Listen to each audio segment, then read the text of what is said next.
America દ્વારા લાદવામાં આવેલા ટેરિફ અને મંદીનો માર સહન કરતા ઉદ્યોગો હાલમાં ઠપ થઈ ગયા છે.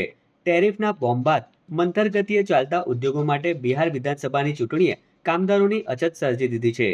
ભરૂચ જિલ્લાના અંકલેશ્વરની પાનોલી જીઆઈડીસી વિસ્તારના ઉદ્યોગકારો જણાવે છે કે હાલ રોકડિયા કામદારો મળવા મુશ્કેલ બન્યા છે. ખાસ કરીને ફાર્મા અને કેમિકલ સેક્ટર પર તેનું સૌથી વધુ પ્રભાવ જોવા મળી રહ્યો છે. ઉદ્યોગકારો કહે છે કે યુક્રેન યુદ્ધ પછી કાચા માલના ભાવમાં વધારો થયો હતો. ત્યારબાદ અમેરિકાના ટેરિફ વધારાથી નિકાસમાં મુશ્કેલીઓ ઊભી થઈ હતી. હવે દિવાળી તહેવાર અને વેકેશન સાથે બિહાર રાજ્યમાં યોજાનારી ચૂંટણીના કારણે મોટા પ્રમાણમાં બિહારી કામદારોએ મતદાન માટે વતનની વાટ પકડી છે. અંકલેશ્વર ઉદ્યોગ મંડળના પ્રમુખ વિમલ જેઠવાએ જણાવ્યું હતું કે 3 વર્ષથી રશિયા યુક્રેન વચ્ચે યુદ્ધ અને ત્યારબાદ અમેરિકાના ટેરિફથી ઉદ્યોગોમાં ભારે ફટકો પડ્યો છે અને હવે કામદારોની અછતે પણ ઉદ્યોગોની કમર તોડી નાખી છે.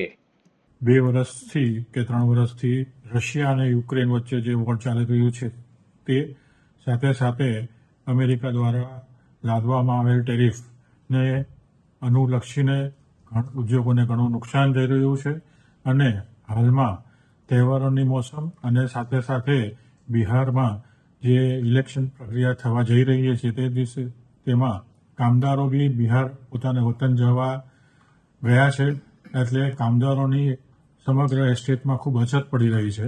જેથી કરીને સમગ્ર એસ્ટેટમાં લગભગ 30-40% દરેક યુનિટોનું પ્રોડક્શન ઓછું નીકળે છે, જેથી ઇન્ડસ્ટ્રીઝને તો લોસ છે તે સાથે સાથે સરકારશ્રીને બી રેવન્યુનો લોસ જઈ રહ્યો છે. તો બીજી તરફ દિવાળી પર વતન જતા પરપ્રાંતીય કામદારો છઠ પૂજા બાદ પરત આવે છે, પરંતુ બિહાર વિધાનસભાની ચૂંટણીના કારણે કામદારોની ખોટ ઉદ્યોગોને પડી રહી છે.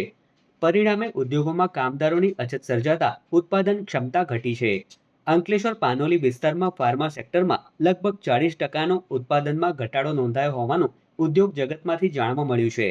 વિવિધ પ્રોડક્ટના ઉત્પાદન પર તેની સીધી અસર થઈ રહી છે. ઉદ્યોગકારો હવે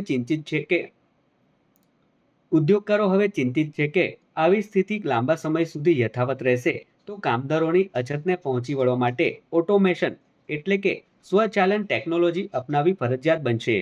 અત્યારે ફાર્મા ઇન્ડસ્ટ્રીઝમાં મંદીનો તો માર ચાલી જ રહ્યો છે, કારણ કે ટ્રમ્પની નીતિ, અમેરિકામાંથી આવતા નવા ન્યૂઝ અને એને રિલેટેડ ફાર્મા ઇન્ડસ્ટ્રીઝમાં એપીઆઈ હોય, ફોર્મ્યુલેટ પ્રોડક્ટ હોય કે આ બધાની તકલીફની વચ્ચે હવે તો એક આ નવી મુશ્કેલી ચાલુ થઈ છે કે બિહારમાં તાજેતરમાં જે ઇલેક્શન સ્ટેટનું થવા જઈ રહ્યું છે એને લીધે અહીંની ઘણી બધી કામદારોની અછત વર્તાય છે અને આ અછત મંદીના મારમાં વધારાનો એક નવી મુશ્કેલી ઉત્પન્ન કરી રહી છે અને બધા જ લોકોની ફાર્મા ઇન્ડસ્ટ્રીઝમાં 25-30% જેટલી જે એફિશિયન્સી છે પ્રોડક્શનની એ ઘટી રહી છે અને એને લીધે આ એક નવી મુશ્કેલી સર્જાઈ છે અને આનો માર જીએસટી અને ઇન્કમ ટેક્સ અલ્ટિમેટલી સરકારની રેવન્યુ ઉપર પણ પડશે અને આ બાબતે ધ્યાને લઈને લોકોને હવે નવી ટેકનોલોજીમાં જવું પડશે અને ઓટોમાઇઝેશન અને એઆઈના યુગમાં નવું નહીં કરીએ તો ઉદ્યોગ જગતને બહુ મોટી મુશ્કેલી પડશે. તો આવા નવા ડેવલપમેન્ટ માટે સરકારે કંઈક રાહત આપવી જોઈએ અને ડીઆઈસી દ્વારા નવી આપવી જોઈએ કોઈ રાહત કે જેથી ઉદ્યોગો સર્વાઈવ કરી શકે. તાજેતરમાં અંકલેશ્વર જીઆઈડીસી અને ભરૂચના તમામ ઉદ્યોગમાં કામદારની મોટી અછત જોવા મળી છે, કારણ કે અત્યારે બિહારમાં ચૂંટણી આવેલી છે અને છઠ પૂજાને લીધે તમામ ઉદ્યોગમાંથી કામદારો બિહાર તરફ જઈ રહ્યા છે, તો કામદારોમાં ઘણી અછત આવે છે અને પ્રોડક્શન બી 50% થઈ ગયું છે. અત્યારે બી નવા ઉદ્યોગમાં કામદારો માટે રોકડીવાળા કામદારો લાવીએ છીએ તો બી મળતા નથી અને સરકારને બી પણ આવકમાં મોટો ફટકો પડેલો છે. તેમાં ઉદ્યોગમાં અવારનવાર આવી મુશ્કેલીઓ પડતા ઓટોમેશન કરવું પડે તેવો વારો આવી ગયો છે. બધાને ઓછા કામદારથી કામ થાય એ માટે ઓટોમેશન કરવું પડે એવું છે.